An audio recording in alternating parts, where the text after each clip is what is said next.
नमस्कार दोस्तों आप सामने एक डिस्प्ले पे एक क्वेश्चन देख रहे हैं और ये इस तरह से बहुत सारे एग्जामों में आता रहता है।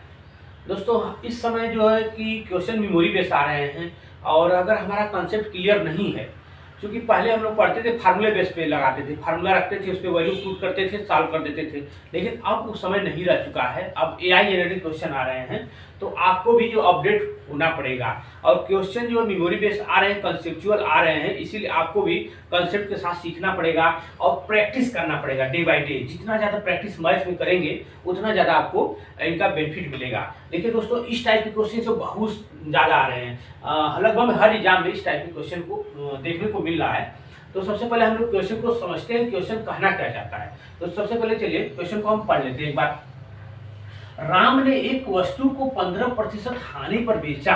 यदि उसने इस वस्तु को 5% कम में खरीदा होता और इसे 195 रुपये अधिक में बेचता तो उसे 10% का लाभ होता। वस्तु का क्रय मूल्य ज्ञात कीजिए। देखिए दोस्तों, इसमें कितना गजब को फंसाया। पहले उसने क्या किया, एक वस्तु खरीदा, फिर इसको कम दाम में बेचा, फिर क्या किया, उसको 5% फिर कम खरीदा, फिर उसको क्या किया, उसको बढ़ा कर बेच रहा है, फिर पूछ रहा है कि हम क्रय मूल्य बताओ, क्रय मूल्य कितना है।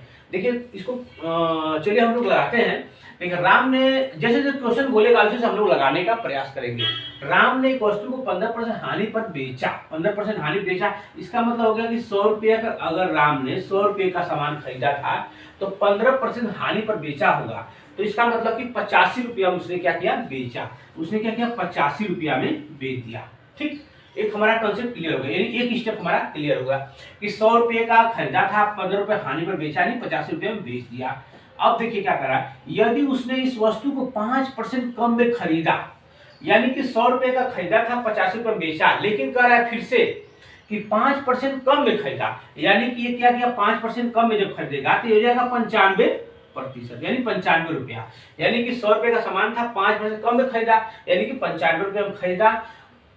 ठीक, और इसे 195 रुपये अधिक बेचता तो उसे 10% का लाभ होता। यानी कि अगर 95 रुपया में खरीदा है तो 10% लाभ हुआ है, यानी कि इसका 10% लाभ निकालेंगे। देखिए दोस्तों, इसको लगाने का तरीका 110/100 कर दीजिए, ये आपका आ जाएगा 100 इतना रुपया आएगा। अब ये कैसे इतना रुपया आया, देखिए इसको लगाने का एक और तरीका है। क्योंकि अगर लाभ है 110 करिए, 100 में अगर लाभ हो रहा है तो बढ़ाना है, अगर हानि हो रही है तो घटाना है। अब इसको देखिए एक तरीके से और लगा सकते हैं। देखिए 95 है, 95 10% का लाभ हो रहा है, 95 × 10 अपान 100, तो 0 कट गया, 9.5 आ गया। अब इसमें क्या लाभ हो रहा है, तो 95 + 9.5 लिख सकते हैं, तो वो आ जाएगा 104। अब इसमें डायरेक्ट लाभ लगा सकते हैं। इसमें देखिए मल्टीप्लाई हमने कर दिया था, डायरेक्ट 110/100।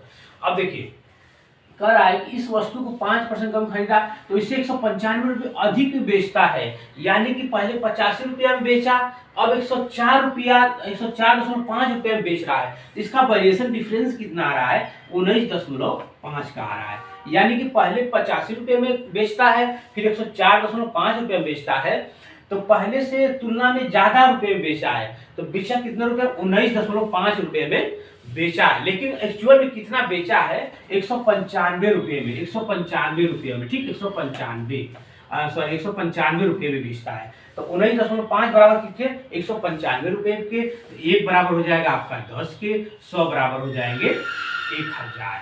ठीक, यानी कि 100 इसलिए बोल रहा हूँ, 100 आपका क्या है, एक क्रय मूल्य। इसी को हमें फाइंड करना है। पूछा भी कि वस्तु का क्रय मूल्य ज्ञात कीजिए, तो 100 बराबर 1000, इसका आपका आंसर क्या होगा, 1000। तो इस टाइप के क्वेश्चन को हमें इसी तरह सॉल्व करना है। यहाँ पर बहुत करेगा तो लाभ पूछ सकता है, हानि लाभ यहाँ कम ज्यादा पूछ सकता है। बस इसी में क्या करेगा, वैल्यू को इधर उधर करेगा, कभी लाभ पूछेगा, कभी हानि पूछेगी, कम ज्यादा पूछेगा, कभी कम पूछेगा। बस इस टाइप के क्वेश्चन जितने भी आ रहे हैं, आपको इसी तरह क्वेश्चन को सॉल्व करा। वीडियो आपको कैसा लगा, पसंद आया तो लाइक शेयर कमेंट जरूर करिएगा। बताइएगा कि इस टाइप के क्वेश्चन क्या हम आगे भी कंटिन्यू कर सकते हैं। धन्यवाद।